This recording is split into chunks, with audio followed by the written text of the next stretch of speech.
The problem is convincing him of that. I'm not one of those writers who goes, oh, my characters tell me what happens next, and and who I treat as individuals who I've made some kind of deal with. The deal is, you guys work for me, get in line. Of course, I cheat. I can go back in time and fix things in the background so that they want to do what I want them to do. That's my rush of power as a godlike creator. I was wondering, I noticed Toot Toot has been getting taller and taller, and is it the pizza, which is my personal problem, or is it his acceptance of responsibilities that he's throwing in? It's partly, it's a little bit of both. The pizza is, as far as to making him grow bigger, the pizza is more symbolic than it is, physically making him grow bigger. And he's taking on these greater roles and greater responsibilities than a 6-inch guy should have. So since he was doing the work of a foot-tall guy, he wound up growing up into a foot-tall guy. And he could keep going, depending on how it turns out. The sheet came from somewhere. And what you're seeing is like a baby one. That is, if Dresden keeps, loading him up with stuff, he's going to keep getting bigger and bigger.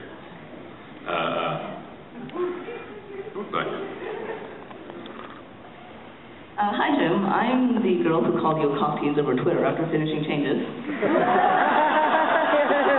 Hi. I was wondering, as the world grows increasingly more technological, how do you see wizards in the future dealing with this? Do you think they'll become more marginalized as everyday life forces people become more in contact with technology, or? It sort of depends on where magic goes. Magic wasn't always we screw up post-World War II technology. Obviously, before World War II, that was never an issue. Magic had other effects. If you go back, it sort of changes slowly over time, and about every 3 centuries, it rolls over into something else. So if you go back in time, instead of making machines flip out, magic made cream go bad. If you go back further in time, instead of making cream go bad, magic made kind of weird moles appear on your skin, and fire would burn slightly different colors when you were around it.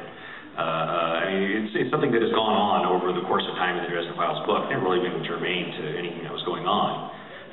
So I've never really dug it up, although I do mention it in Ghost Story. It's one of the kind of a by-the-by fact that goes flying past. But it's something that changes over time. It's a living, growing force. It's not really aware or anything like that, but it is something that changes along with the people who are using it. So it'll be different in the future. I think I have Harry say, maybe in the future it'll make all wizards good-looking and popular with the opposite sex, but I'm not holding my breath.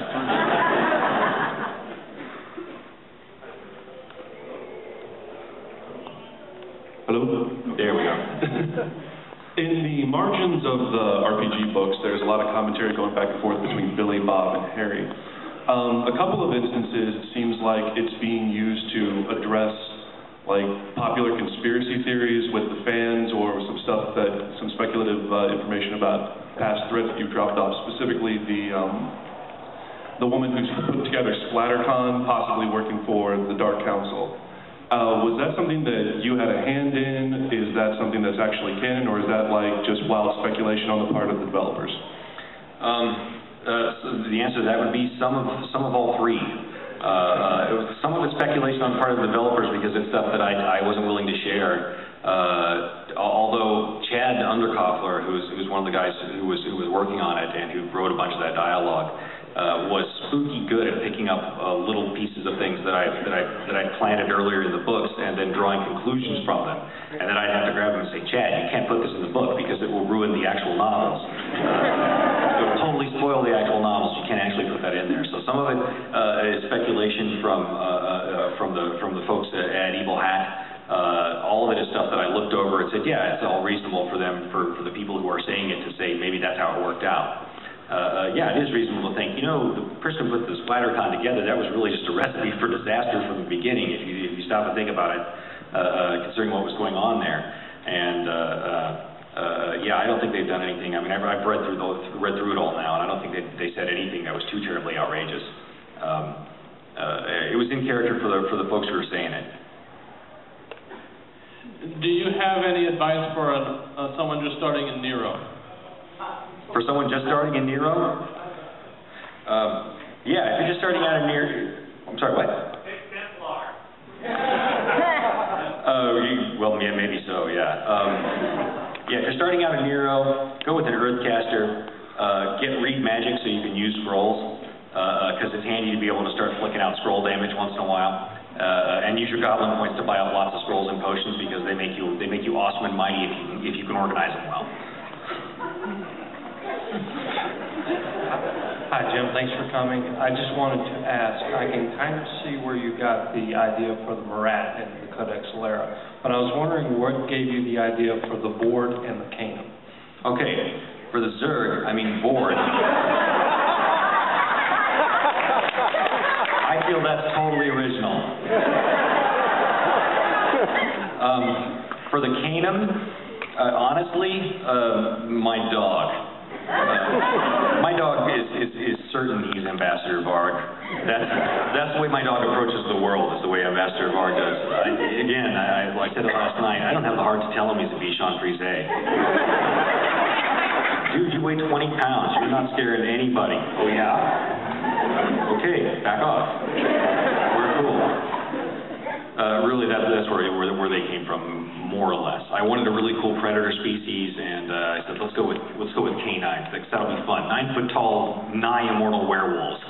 Who wouldn't love that? Hi. So Harry's faced down an apocalypse or two in his time, and I was curious, what's his opinion of 2012?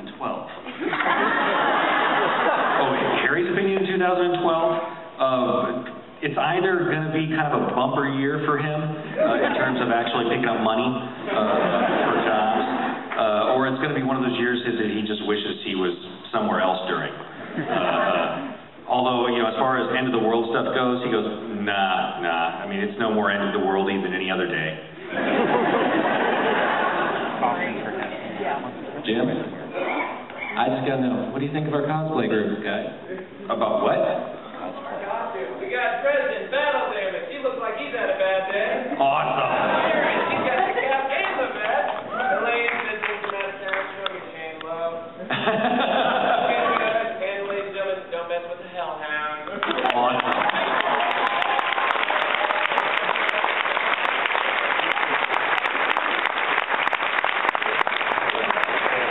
Man, when I was writing the books before they got sold, I told myself, Jim, you're going to know you've made it when they make a mush based on your books. And I never even dared to think that I might go as high as someone, people dressing in costumes from the characters that I made. So, such a total ego rush. Thank you, guys.